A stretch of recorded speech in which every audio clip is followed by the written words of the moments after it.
আসসালামু আলাইকুম ওয়া রাহমাতুল্লাহ। 10 বছর পরেও একজন আলেমের লাশ কিভাবে অক্ষত থাকতে পারে, শুনলে আপনার শরীর শিউরে উঠতে পারে।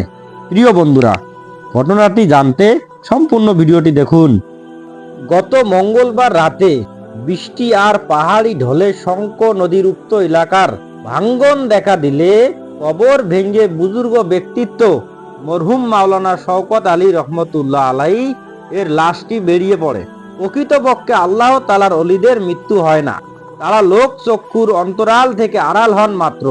বাঁশখালীর পুকুরিয়া গ্রামের মরহুম মাওলানা শওকত আলী রহমতুল্লাহ আলাই এর মৃত্যুর 10 বছর পরও লাশ অক্ষত থাকার ঘটনা এ খবরের বাস্তব প্রমাণ মিলেছে। বর্তমানে লাশটি নদীর ভাঙ্গন এলাকা থেকে তুলে আধা কিলোমিটার দূরত্বে স্থানীয় পুকুরিয়া ইউপির পাইড্ডা পুকুর পাড়ে বর্তমান মাদ্রাসার সংলগ্ন জায়গার ফের দাফন করা হয়েছে। এ ঘটনায় বাঁশখালীতে ব্যাপক চঞ্চলের সৃষ্টি হয়েছে। এ বিশেষ গুণের অধিকারী ব্যক্তির কবরটি জিয়ারত এবং এক নজর দেখতে গত 2 দিন ধরে দূর দূরান্ত থেকে তার কবরের হাজার হাজার মানুষের ঢল নেমেছে। স্থানীয় ও প্রত্যক্ষদর্শী সূত্রে জানায়, বাঁশখালীর পুকুরিয়া মোকলিসিয়া মাদ্রাসার সাবেক মোহতামিম, চট্টগ্রামের ঐতিহ্যবাহী জিরি ইসলামিয়া মাদ্রাসা ও জামিয়া আরাবিয়া হাইলধর বালক বালিকা মাদ্রাসা সহ অসংখ্য দিনী মাদ্রাসায় মুহাদ্দিস ও শিক্ষক মাওলানা শওকত আলী রহমতুল্লাহ আলাই আজ থেকে 24 বছর পূর্বে 1997 সালে ইন্তেকাল করলে এলাকাবাসী পশ্চিম পুকুরিয়ান্ত মোকলেসিয়া ইমদাদুল উলুম মাদ্রাসা ও ইতিমখানা সংলগ্ন পারিবারিক কবরস্থানে তাকে দাফন করা হয়। কবরস্থানের পাশ দিয়ে বয়ে যাওয়া শঙ্খ নদীর তীব্র ভঙ্গনের কবলে পড়ে মাদ্রাসাটি সম্পূর্ণ বিলীন হয়ে যায়। এ সময় স্থানীয় লোকজন নজরে পড়ে মাওলানা শওকত আলী রহমতুল্লাহ আলাই এর কাফন সহ দাফন করা অক্ষত লাশটি। বিষয়টি স্থানীয়রা মোকলেসিয়া গ্রামের মোহতামিম আলহাজ হজরত মাওলানা বিষয়টি সরজমিনে প্রত্যক্ষ করেন। এরপর তিনি স্থানীয় চেয়ারম্যান নুরুল আলম শিকদারকে ওই বিষয়টি জানালে চেয়ারম্যান ও ঘটনাস্থলে পরিদর্শককারী হাজার হাজার নারী পুরুষ লাশটি দেখতে ভিড় জমায়।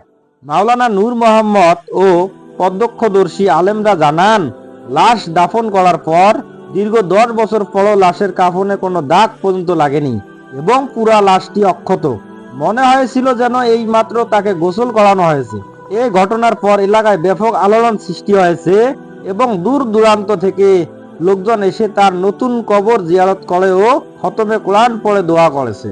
এ ব্যাপারে পুকুরিয়া ইউপি চেয়ারম্যান নুরুল আলম শিকদার জানান, লাশটি দেখার পর স্থানীয় লোকজনের মধ্যে নতুন করে ইমানি চেতনা বৃদ্ধি পেয়েছে এবং মানুষ ধর্মের গভীরতা সম্পর্কে নতুন করে উপলব্ধি করতে শুরু করেছে। তিনি এই ঘটনা মাওলানা শওকত আলী রহমতুল্লাহ আলাই যে আল্লাহ তালার খাঁটি অলি ও ইসলাম সত্য ধর্ম তার প্রমাণ করে বলে জানান। এই ঘটনা থেকে আমাদের শিক্ষা গ্রহণ করতে হবে, তা হলো আল্লাহ তাআলা আমাদেরকে দুনিয়াতে অতি অল্প দিনের জন্য পাঠিয়েছেন। এ দুনিয়ায় আমাদের চিরস্থায়ী থাকার জায়গা নয়। এই দুনিয়া ছেড়ে আমাদেরকে চিরদিনের জন্য পরকালের জীবনে চলে যেতে হবে। দুনিয়ার ক্ষণস্থায়ী জীবনটা শুধুমাত্র পরকালের জীবনের তৈরির জন্য দেওয়া হয়েছে। পরকাল সত্য। পরকাল ব্যাপারে কোরআন হাদিসে যা বলা হয়েছে তা সব অক্ষরে অক্ষরে সত্য। সুতরাং কাফের, মুশরিক, ইহুদি, খ্রিস্টান, নাস্তিকদের মত কেবল দুনিয়া নিয়ে মগ্ন থাকলে চলবে না। ফলে সকলকে খাঁটি তওবা, ইস্তেগফার ও আখিরাতের পূর্ণ প্রস্তুতিতে লেগে যাওয়া দরকার। কারণ আমাদের কারো জানা নাই যে মৃত্যু কখন কোন মুহূর্তে এসে ডাক দেয়। দৈনিক ইনকিলাব, ঢাকা, শুক্রবার 29 আষাঢ় 1414, 30 জুলাই 2007। মৃত্যুর 10 বছর পর শঙ্খ নদীর ভাঙ্গনে বেরিয়ে পড়ে অক্ষত লাশ।